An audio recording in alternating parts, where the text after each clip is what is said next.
welcome to Relationship Reflections Podcast, Season 3, baby.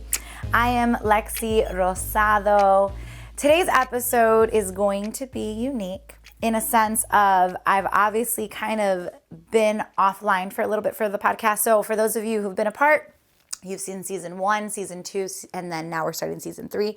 But for those of you that are new to the podcast, this is a really good time to tune into Relationship Reflections, and you can go back. But today I want to talk about how this podcast began, how Relationship Reflections began, but then also some things that happened last year that really led to not only a shift in me as a creative, but a shift in how I plan on continuing on this next chapter, season of life. And so I've always been pretty public about what's happening in my world. And so I wanted to do an episode where you all could be updated and I can continue letting you into my world, because as I evolve, obviously the content we create is going to evolve. So let's start off with the background on Relationship Reflections podcast. If you're watching, instead of only listening to audio, I'm peeking at my phone a little bit for my notes so I don't get off track. And then Craig is in the room. Y'all know who Craig is. So Relationship Reflections podcast, how did this podcast begin? It actually began a few years ago. I was going through a breakup and I started reflecting on things I learned from that relationship. So that was Season 1.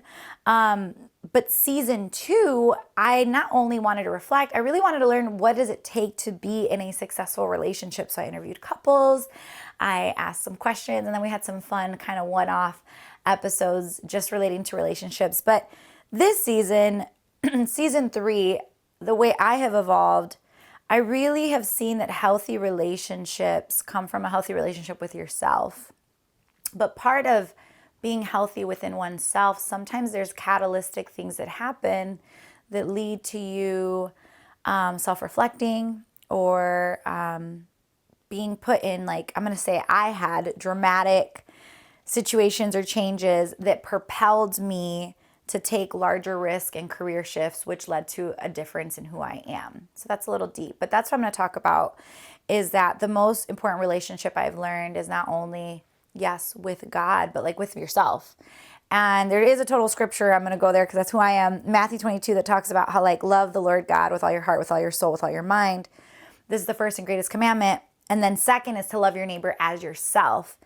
And the thing I've seen is that in order to love other people well, you have to love yourself well, right? Like there's a step I feel like we miss sometimes. And so that's kind of where this season is changing a little bit. I want to interview people, hear a little bit about who they are and some life-changing experiences they have had that have impacted who they are as a being and how they relate to the world. So to start us off with Season 3, I'm going to talk about a few things that happened last year. So during the season, that have really shifted the way I'm navigating through this next chapter. And no, I'm not married. I didn't date somebody and get married. So for the Relationship Reflections podcast, no, y'all, that's not what I'm about to talk about. I actually got into a car accident, and that's what I want to talk about. Before we started recording, Craig was like, which one? Just to make this less serious. But no, there was one accident in particular that kind of shook up my world that I want to open up and talk about. And so the rundown of today, I'm going to talk about a car accident. So that was kind of a life-changing experience, what I learned from it and changes. I genuinely thought that was going to be my last breath on this earth. And then I'm going to talk about, after the fact, some things that I navigated through in regards to traveling across the country. I went to Vietnam. And then how that's influenced where I'm at today and kind of the new projects that I'm working on, and then where I'm at and what I'm up to. So that's the rundown for today. So let's start with the accident. So I had celebrated my 30th birthday. Yes, I am sharing my age. And part of the 30th birthday, I went to Costa Rica and did solo traveling. That was the bomb. There is a podcast episode where I did a poetry piece related to dating, so feel free to scroll through and figure out which episode that is. I don't remember off the top of my head, but Costa Rica was great, and I came back, and so it's April, is my birthday. May is Mother's Day. I was driving to Chicago to go see my mom, and I was on the highway, and all of a suddenly this one car just stopped. Now I didn't know that, right? But a car stopped. But all of a sudden there's multiple cars that are stopping, including the car in front of me. So I slammed on my brakes.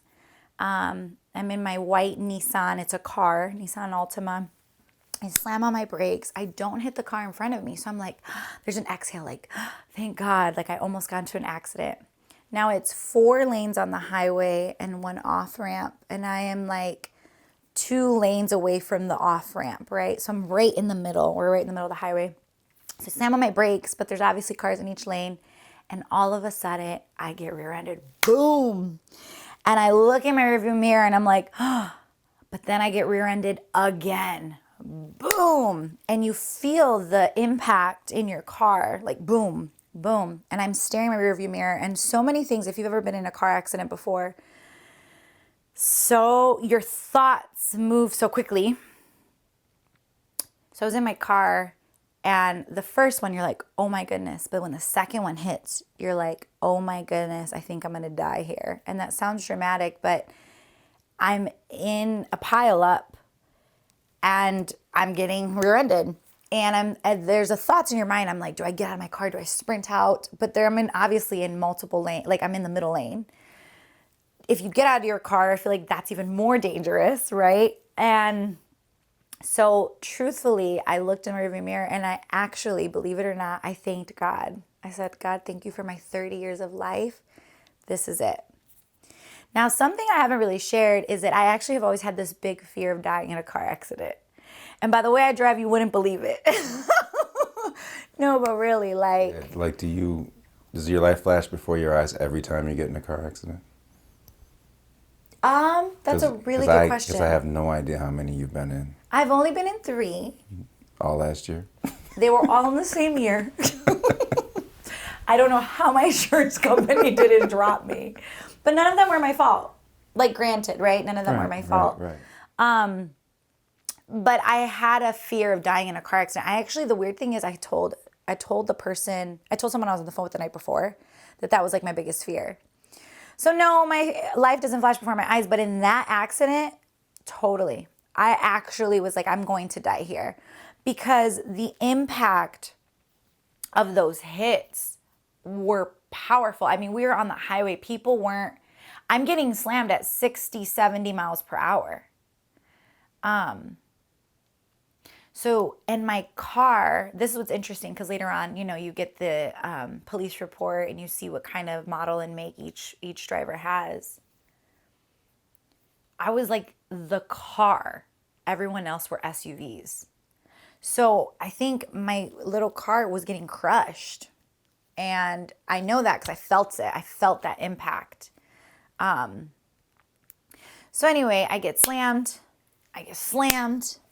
I'm like, do I run? Do I leave? I look in the rearview mirror and I say, Lord, I actually let go and I say, God, thank you for my 30 years of life. Like, I made amends with death. And that sounds dramatic, but really, I was like, well, I've done a lot, but this is it. This is how I go. I just traveled alone. I've traveled the world, but this is how I go. And there's swerving. You can hear the screeching of the cars around us. And then all of a sudden, everything stops. There's silence. And I'm like, oh my goodness, I'm still here. And I get out of my car. I look around and you see this 7-car pileup. We're all...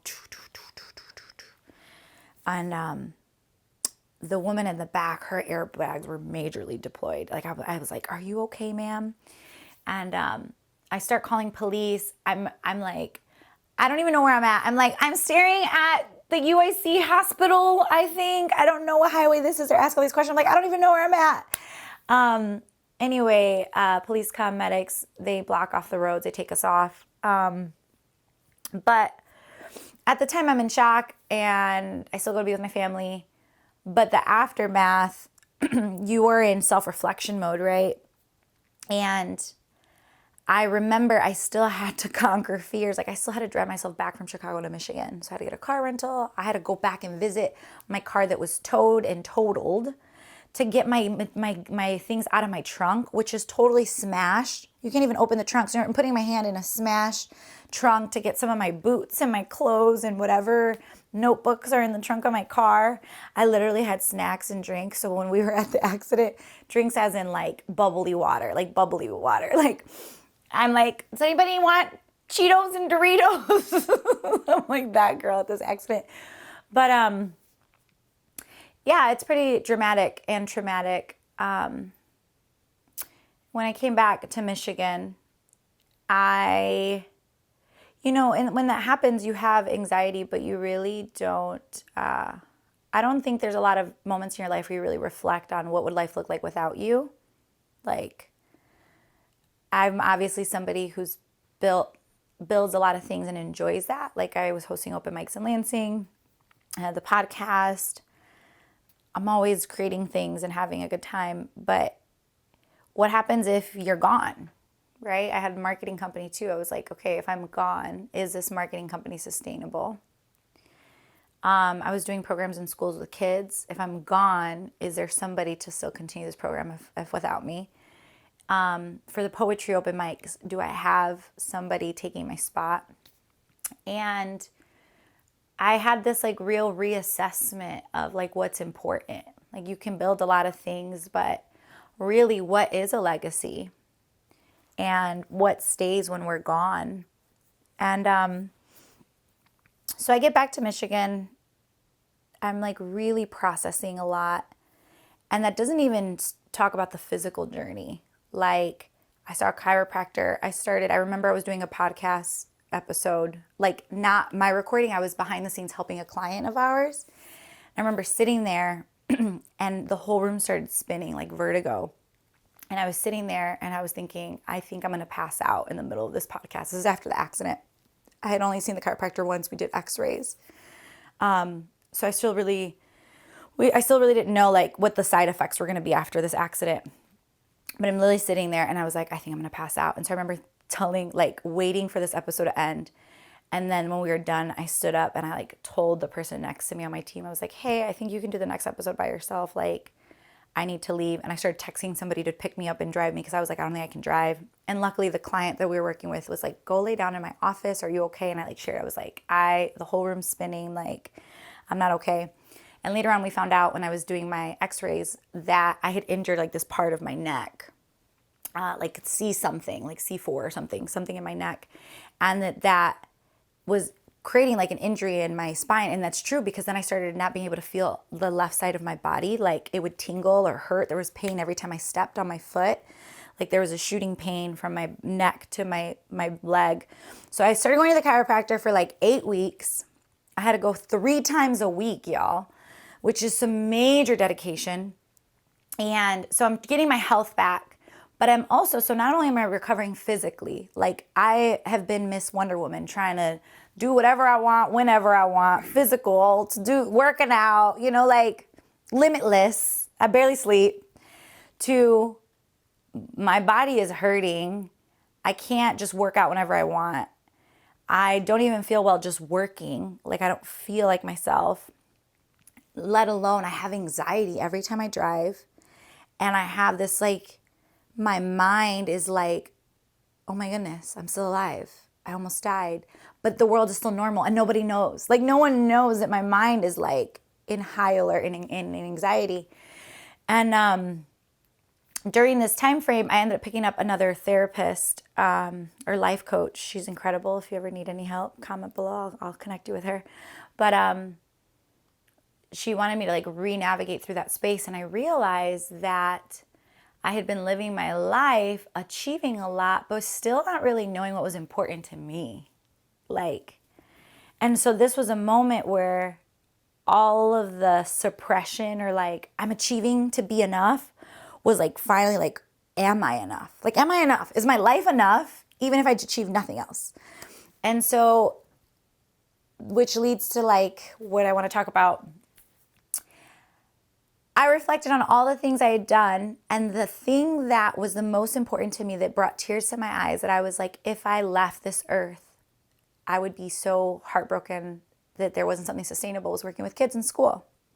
I had just launched this program called Brave Space. We were working with students in school, and I was supposed to be at a school that Monday, but I had to cancel because of my accident that weekend or reschedule it. And I remember the counselor we're working with was like, the students want to know, I said there was an emergency, and they're like, what happened? Is she okay? And so I came back into the school and I was like, hey guys, I just got into an accident, I'm fine. But as I was reflecting, right, I realized, sorry, I feel like I'm not telling the story well. I realized that my marketing people, I could be replaced in a heartbeat. Open mic, yes, they love me, but you could find another host. But the thing that I brought to this earth that really mattered, that was unique, that was so like personal, was being able to work with kids in school and share my overcoming story, and help students that were in a place that battled suicide ideation and self-harming, and they could see a role model of somebody who had also battled that and overcome it, and that there was no way to duplicate that story. Like, God had blessed me with a journey, an overcoming story that could help the next generation, and that could be my legacy. And so I made some shifts. I really went in full throttle to build a nonprofit called Brave Space, where we work with students who battle suicide ideation and self-harming and help give them tools to navigate through their emotions and heal. And we help leaders and the next generation heal emotional, spiritual, and relational wounds. And that is a nonprofit that I just went full throttle in. I was like, okay, like, as I'm getting my physical health back, I am going to cut some of the things I'm doing and really focus in and hone in on like what I feel like my purpose is in life, what matters to me, what makes me, what, when I leave, do I want to still be living that has nothing, that without my presence here, it can still exist. And for me, it was, and I've always said this, that my best fruit grow on other people's trees. Like if you invest in other people, the fruit on their trees will last longer. So my best fruit is on other people's trees. But like this was living that out for real, like being able to share my story and work with kids. So I kind of made a transition. I transitioned a little bit out of the marketing world, a little bit. Like I still consult and work with some clients, but was like, I'm going all in for the nonprofit and for the kids and for the next generation. We started an open mic for 18 and younger, and I try to train up next host. I started making even my open mic a little more sustainable, started wanting to have other people do hosting and create a model that was going to be sustainable and we can duplicate without me being in the leadership role. And I think that just the shift, there was a shift. And so for you leaders out there or content creators, there's something when something is no longer yours, but it's for the world. There's this shift on the inside of you where not only are you able to say no to things that aren't you, but you're able to like, I don't know, just live with a deeper purpose. So that's kind of like this aha awakening moment I had from the accident, which was like, hey, I could do all these things, but I don't want to do all those things. The things that matters the most to me is the next generation, kids that were like me as a kid. I want them to grow up to be everything they're called to be. So that's one transition. During this time frame, I got a video opportunity to go do video work in Vietnam. And if you have ever traveled to another country that's totally different, so Asia is very different than the United States, culturally, food-wise, language, it'll bring out things in you. It was so, so good. But anyway, I was hired to do some work. And I wasn't sure I was gonna be able to go on the trip till I made a full recovery, because literally the chiropractor was like, she cannot go on this trip or carry any video equipment, let alone travel these extensive amount of times till her spine and her back is like okay, or she'll have chronic pain. So I did all the recovery I was supposed to do for 8 weeks, kept that real low key, was just being consistent. And then I ended up getting able to be in recovery enough to go to Vietnam. So I go to Vietnam. But while in Vietnam, so this is like my second kind of life-changing experience that helped lead to where I'm at today, I saw crazy miracles. Like, I was able to visit many different places. I'm trying to be cautious because I want to protect the people I traveled with, and I want to protect the organizations, and I also want to just protect where I went. But one of the places we visited was a drug rehab facility. And I met a gentleman who, first off, from the exterior, you're like, wow, he's handsome. He has a suit on. He has his wife. He has his kid. Like, wow.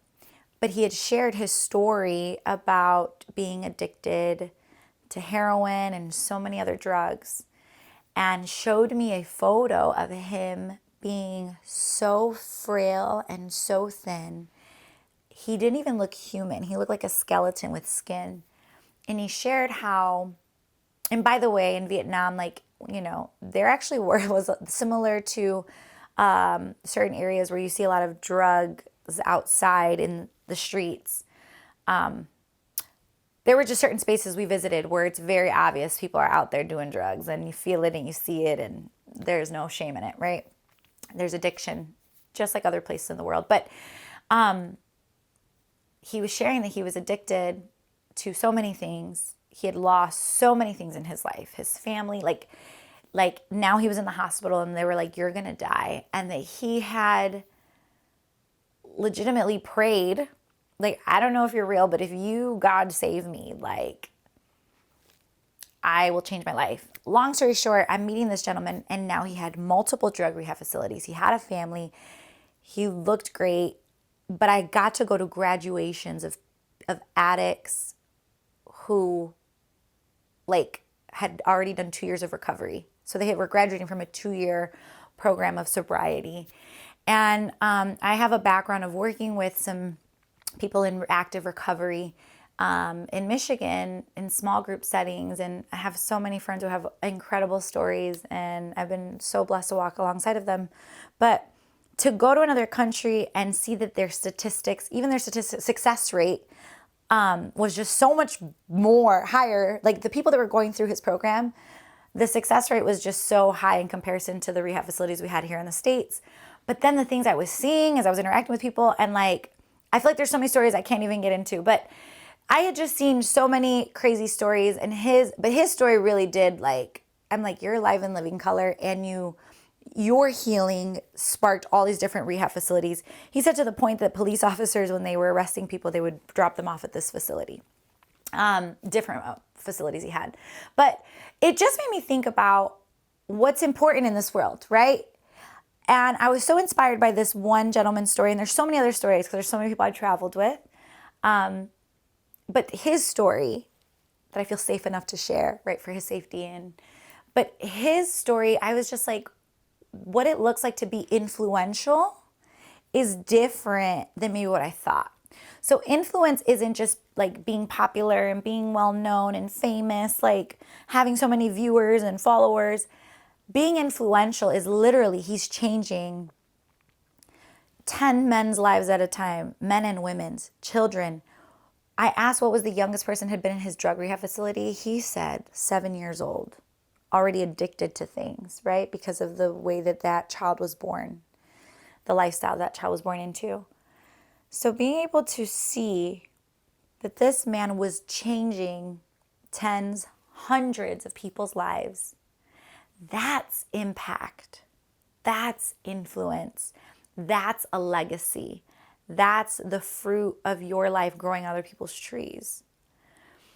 So I came back from Vietnam. First of all, I'm kind of in a culture shock because I had just seen and spent time with people that I was even shocked that I was able to be a videographer with these people who were changing lives, people who were main sponsors for orphanages in different countries, helping people that like other people have forgotten about, helping children that were abandoned, helping those addicted, those that battled addiction. Like, I was meeting so many people that were just changing the lives of others. And so I come back to the States. There's so many delays, and I have to go. I literally have a 9-hour gap between when I land and I'm performing to do poetry at Bless Fest in Lansing on stage with Stephen Malcolm and Kevin Morse. Oh my goodness, you guys are incredible. Some of my favorite Christian hip hop artists, right? So I'm booked to do poetry at this incredible event. And I land, I literally sleep for a few hours. I wake up, I go straight to on stage. And as I'm doing poetry, using my gift, what God has given me, I'm sharing some of the stories from Vietnam. And it's almost like in this moment, I'm realizing like, hey, I've been admiring all these people, but I have influence too. Like my voice, my poetry, as I'm on the stage, and I'm meeting people I super, uber admire. I'm like, but I have influence too. And so I'm telling you this because when I get back to the States, it's like God wasn't done. Like I'm still digesting the seed that was planted from the accident. Like, what's your purpose? What are you here for? What's important? What is influence? What's impact? What's leaving a legacy, right? These are all the questions I'm navigating through. So I'm on this stage, I'm doing this event. But when I leave that night, I just have this awareness of like, I don't want to live my life the same. Like, I can keep doing all these things, but like, what is the mission? What am I leading people to? And like, what's my why? What's my legacy? What's the impact? And so, which leads to where we're at today. I realized that every person is built on purpose with a purpose. And I've always said that, but you really don't know what your purpose is till you start doing it, I think. This is just me. Till you start doing it and you're like, this is it. And so for me, I want everything I have in my hands, so whether that's this podcast, whether it's poetry, every gift inside of me, to help feed hope towards people, to help people lean into a life worth living. So for me, part of my story is that I had battled self-harming when I was a kid and middle school until high school. And then eventually, instead of self-harming, because the truth is I had a lot of emotion I couldn't process, I chose to start writing in a journal. And my poetry, my journal became my safe space or my brave space. I was able to be brave and my real thoughts were on there. And that portion of my story has never left. Choosing life and healthily expressing myself has never left.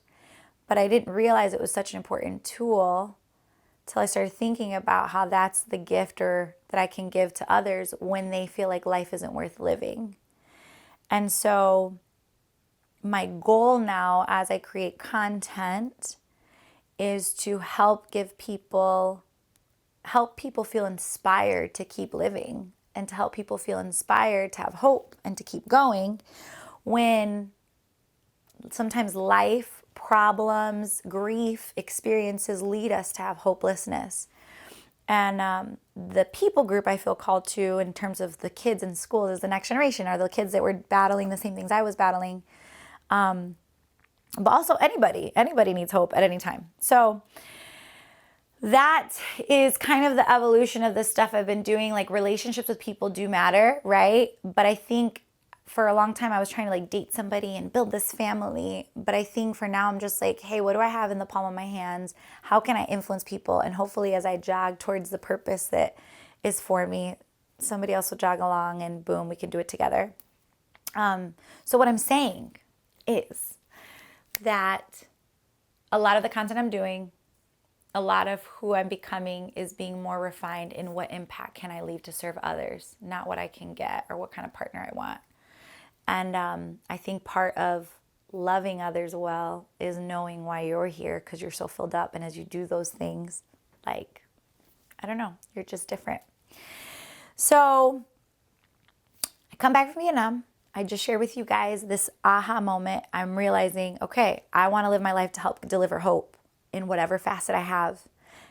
That's the skill and the gift inside of me. Help people choose life. Let's go for it. Let's go after our dreams. Let's help kids that want to take their lives, know that they have a purpose and discover their gifts and move towards that. Then I get this opportunity. I do poetry at an event in Grand Rapids, and the president of a college is like, who are you? What's your name? Have you ever thought about seminary? And I was like, nice to meet you, but no, sir, I haven't thought about seminary. I'm 30 years old. It just so happened I had a lot of connections with this college. I knew the recruiter from another ministry thing in the background. And long story short, I decided to say yes to go to seminary. But the reason I said yes is because I decided that if I was serious about helping the next generation, helping kids, helping youth, helping middle schoolers and high schoolers navigate through their emotions and work through them to be healthy and become their full potential, I needed some more knowledge and foundational things. So I'm currently working on a master's of divinity. So yes, faith, but also a master's of social work. So that social work, I'll have the skill set and understanding and help implement that within our programs for the youth in schools, and have up to date information and readings, and just do the best we can with the information we're learning. So I am doing seminary, Master of Divinity, and a Master's of Social Work right now. And a lot of the work that I'm doing is focused on Brave Space. And so if you want to be a part of that, would love for you to give at becamebrave.com. But also, if you know leaders or schools that could utilize having a mental health program in their schools, we want to be a resource for that. So please contact us. I don't know what else to say, Craig. Let me relook at this. You never told me any of this. This is weird. I'm hearing it for the first time. I know. I remember when you got in your accident and you, of course, because you got out of your car and filmed a bunch of stuff, you were like in news anchor mode almost. You were just... Totally. It was like, when I saw it, I was like, I could see it. You were like kind of deflecting in a way. Like she's feeling something, but she slipped into work mode to cover that up and to cope with it. Like, to cope, to say, yeah, I'm Alexis Rosado and I'm reporting on this accident that just happened that I was just a part of, and RIP to your vehicle. I like your new car better, but, love the new car. RIP to your vehicle, because that was sad. I know, that was my baby. That's actually a really good point. And I think that's my programming, right? My programming is to, like, if something scares me, startles me, stirs something up in me, is to go in work mode. Right. Don't deal with it, just go in work mode. Yeah. And I think the car accident, I didn't even share that I had a panic attack. I went to the hospital, right? All these things were bringing things to the surface, but I'm so grateful because I was brave enough to deal with them. And I'm grateful for the life coach and mental health experts I had in my life to help me work through that. It was so much deeper than just, I can pray and I'll be fine. Right. It was like, yo, this shook me up. Like, but you're right. My TV reporter mode, you can't take that out of me. Like, right. Like I documented it, like right away. I documented it, but I also knew for insurance, I needed to film like who hit who, because I knew I stopped. I knew I stopped. I did not hit the car in front of me. Right. I just thought it was, because I knew something was up, because you called me the next day. I don't know if you remember this. You called me. I don't. And you talked, you always talk forever, but you talked a little longer than usual. And I was trying to get out the phone and you weren't letting me. I was like, oh, what's going on? So I just sat and let you talk for a little bit. You were talking about nothing, mundane stuff. Yeah. My parents were bickering and just whatever stuff, little normal family stuff don't mean nothing. But I was like, okay, let me just sit here and listen, because I could tell something was up, Even now I can feel myself all sensitive about it. Right. But I think it was really scary. Not only being in the car, experiencing this helplessness, shoot, I can't control my environment. I can't control and if this is it, this is it. But it's so complex, because in the midst of feeling helpless, I'll tell you what was so firm, my faith. Mm-hmm. I knew that I knew, and this sounds crazy, but I knew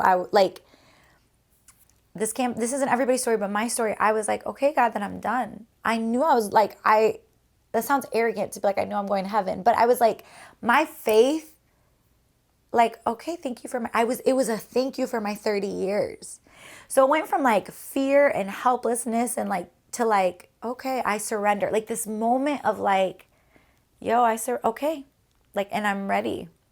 So after the fact, I had to process with was I really ready? maybe not. There's still so much I want to do. I think you're too young to be ready. There's so much I want to do. No, but I am doing too damn much. Well, you were. I was, right? At the time, it was like, but I am doing too much. What is actually important? What is the legacy I want to leave? And it's so interesting that the first question, and if anyone's ever had like a life or death experience, I'm curious if they thought the same way, but it was almost like I had to assess who am I impacting and who actually of all the people I'm impacting are my favorite. Not my favorite, but like who does it feel so close to my heart I cry over? And it was the kids. It literally was the kids. Right. But yeah, it's weird. I feel like after that accident, I was living and navigating, but I was kind of in a bubble in the inside of, like, I was disconnected from the world and myself because I was so not willing to face it, just being real, till I had to face it. So do the timeline for me. You went to, when did you go to Costa Rica before or after? Yeah, Costa Rica was April. So I'm living my best life. I'm coming back on top of the world. Right. My birthday was the 22nd of April. And that's where they wouldn't let you back in the country. I couldn't get back in the country for 4 extra days.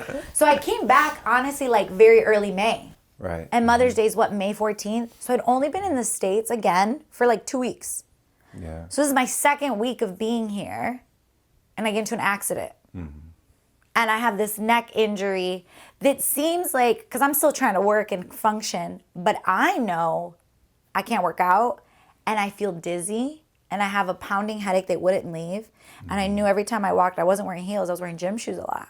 Because every time I walked, I could feel the pain down my body. So even though, like, there were so many things not functioning well after that. Right. And I still had this goal. I'm supposed to go to Vietnam and it was August or September. So May, April, you May, were June, so July, excited August. about that. Yeah, it was like 5 months later. Right. Well, you made it. You went. I made it. I went. I'm so glad I did. But honestly, I wouldn't change all of last year. There was so much. I wouldn't change any of it. Because I think the side of, on the other side, right? On the other side of adversity, there's a lot of refining. I like who I am more. I think I'm more chill. I think I'm more honest. And I actually think that moment forced me to have a connection with myself, with God, and then I could connect with others on a different level. It's so weird that you were going through all that when we did our podcast together that so many people watched, you know, and talking about my mental issues, you know, it's a big deal. But it was a big deal. I remember, you know, I think about it now. I think back to your demeanor through that whole experience when we did 2 hours. We split it up into 2 episodes. Your demeanor wasn't the normal Lex Flex news talk show person. You were a little more, I don't know, warm, sensitive, compassionate. You know, talking about yourself and talking about me. And now I kind of know where it was coming from because I fully expect, because you're like that with me when we're just talking. But I thought once the camera went on, you'd go into interviewer mode and it, you know, be stoic. Professional. But you weren't though. With that episode, you know, we got pretty deep and now I know why. Because, you know, you didn't tell me all this stuff was going on. That I was processing. I don't think I was fully aware logically, right? Like I was already going through therapy. But, and you know this, so behind the scenes of that episode, by the way, guys, we can put like a little clip so you know where to go, like what episode we're talking about. But when we were filming our discussion, what people don't know is that I was in tears before that. Right. I had just gotten through a disagreement with somebody I was dating at the time. Yeah. And even looking back, if I'm honest with myself, I think I lived my life being like, I will not settle for anything less than what I want. Like, I'm going after what I really, really want because life's short. I'm going after what I really, really want for a partner because life's short. I'm going after what I really, really want for my career because life's short. I'm going to go after what I really want project-wise because life's short. Like, something in me, the stakes were higher. So I was so much more sensitive. Like, yeah, we had a bad day, both of us that day. Yeah, right before we started recording, it got. And it wasn't us. It wasn't us. You and I were fine. There was an outside stuff going on. But I was like crying, wiping out my makeup, and I was like, "All right, let's just record." Yeah, we sucked it up. We did our show, but you know. You know what? And actually, that was right before Vietnam, but after my car accident. Right. Yeah. Mm-hmm. Yeah. it's cool we get to talk about this because I think it's even weird, like celebrities now or society. It's like we view people's products and the things they're accomplishing greater than who they are as people. Right. And what I like and what I've always wanted is for people to know who I am as a person, not just what I do. But that's what I wanted, but I wasn't actually living that way till more recently. Till the poetry project, spiritual warfare. To even this podcast, it's a little bit more real. And then life happens. And so I like that people get to know the personal side, not just the product side. And I hope that encourages other people to be real and vulnerable. I can't create a brave space if I'm not brave, if I'm not vulnerable. That's the biggest difference because, I met you when you were 25 and now... Let's see, I moved to Michigan when I was 23. I met you when you were 25. We've gone through this before. Just accept it. I met you when you were 25. I wasn't 24 though. I met you when you were 25. We can do it if you want, but I'm going to win. I'm going to win. So we met you when I was 25. Sure? 25. You were done with news. I'm still going to say 24. You were done with news? You were done with news. Then I was 25. I know. But I met you when you were 25, and then I know you now that you're 30, and you are a lot. I mean, you were, a very go-getter type. You were very, inspiring on that level, but you are a lot braver now than you used to be. I could see that a lot of stuff was hidden before, and you would use work to kind of hide behind it, and you just weren't so open. There was a disconnect there between your personal and your professional. Totally. But then we did all that poetry stuff, the filmmaking stuff, and I think you even talked about it in our podcast, how the two started to meld together. True. And you became to where it was like, okay, now I'm showing more of myself and using the tools that I've developed outside of myself to work together to create a better product, which it does. True. I think when I would first do things, I was creating things in hopes it would help other people or for other people. But when you create stuff to help yourself and then you share it with the world, I think that poetry project it wasn't about the world. It was me healing in the process. It was about you in a specific situation. And healing and navigating through adversity. Right. Which I think that's the best way to really help people is to do something of your own. First. Talk about your own experience, a way you get through something. You can write a book, you can talk, you can do lectures and all that, but until people know how you did it, they really don't, they're just following you at that point. They can identify with you once they know what process you've gone through personally. It's not that they'll go through the same process as you, but they'll actually get more. I think they'll get more out of it if they know that you're not just a really smart person who knows how to communicate. You actually did it. You actually did it yourself. True. True. And that you still are doing it. It doesn't, it never stops. You're always working. You always got to work on yourself. But true. And that's where I think Brave Space is like, I'm going to call it my life purpose, but really it's like, this is the true thread of my story, is as much as there's been this exterior lens, or like the internal experience has been mental health battles, navigating through identity, am I enough, navigating through these thoughts, would this world be easier without me, all these self-deprivating, is that the word? All these negative self-talks, right? Right. And it's so cool though, because it's funny how things work full circle. Working on the poetry piece, using the tools I had in my hands to heal as I was healing and recovering, those are the same tools we're using in school, poetry, writing prompts, to help students process their feelings. So it's like, and that's where the story just gets so good. It's like, I just read something for school yesterday about suffering versus pain. And it said, according to this person, I want to say, nope, I'm not going to guess the reader or author because then that'll be bad. Yeah. But this person was stating that suffering is re-inflicted pain that keeps getting re-triggered.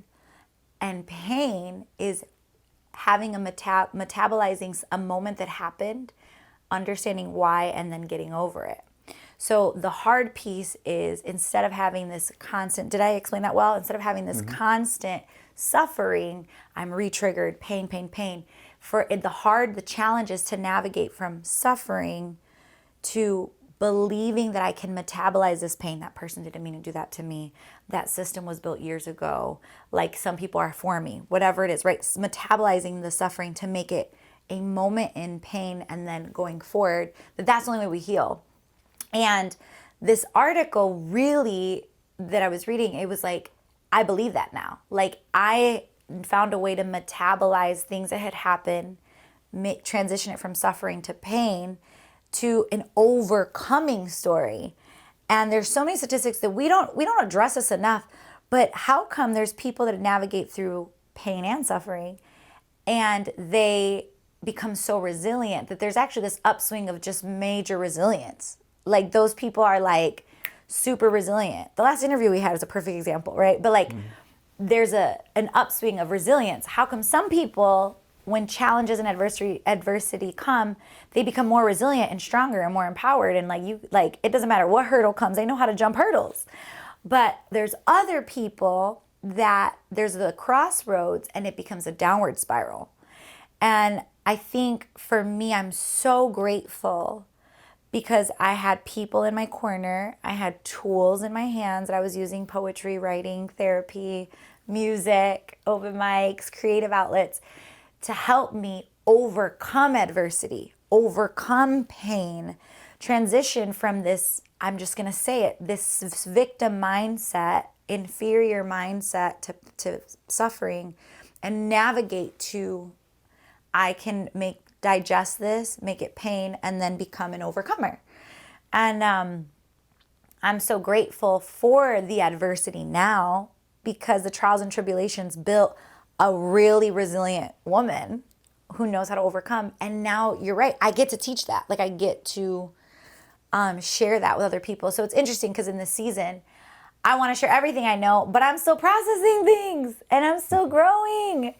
And so what I can do is continue to invite people into that journey and say, hey guys, if you feel hopeless, my goal is to help you feel hope with the tools I have. And if you have more tools, let's add all the tools to the tool belt so we can become resilient and overcomers. And I'm on, my goal is that when there's a crossroad, to keep working towards choosing the resilient path, choosing the overcoming path, choosing this super powerful, resilient person that takes adversity with excellent strides and not choose to get knocked down to the point that there's no return. And so that's a little bit about my story this season for the Relationship Reflections podcast because of the evolution I've had. I still encourage you, like if you're new to the podcast, check out season 1 and season 2. If you know somebody's going through a breakup, definitely go through season 1 and season 2 because that will help you, I promise. Check out the poetry project that Craig and I built, Spiritual Warfare, and so many other people. Ray Sean was a part of it. Will was a part. Like there's so many people that were a part of that. But Spiritual Warfare is really helpful. That's a tool. But this upcoming season, I'm really excited about the interviews we have. We have people that are in higher positions of power, from politics to pastoral things to musicians, pastoral leaders. But all of these people have stories of them overcoming things, or how do they get into the positions that they're in. And my hope is that this season you feel inspired, and that if you feel like, okay, life's kind of rough right now, I need some hope, I need some I'm kind of in a trial. My hope is that there's pieces of this content inspire you enough to overcome the hurdle. And I want you to know it's possible because it's possible for me. And sometimes those hurdles are there so that you can discover something greater about yourself. My car accident was a really odd hurdle because it shook me up physically, which is something I couldn't control, shook me up emotionally and spiritually. But I'm so grateful because on the other side was a girl who was finally asking questions she wasn't willing to ask. She was too afraid to ask. And then as life, as God helped me navigate through the world, those answers started happening. Kind of like, what's my purpose? What's my call? And I'm super grateful to have discovered that parts of my story are to help other people be resilient and be empowered and overcome. And so that's the evolution of the Relationship Reflections podcast. That's what season 3 is going to be about, is just sharing people's stories and how they relate with themselves and with the world and with others. And my hope is that you will continue to tune in as things have changed, and that you'll be a part. Ask questions. You can be a part by doing things with Brave Space. You can be a part as being a giver if you want to give financially. And when we release content, I already have a book, The Mountain Climber, but as we release other videos or poetry or books, my hope is that you would just be a part of this family with us as we build a movement, a culture to help people get unstuck and be free and empowered. And so that's what I got for you.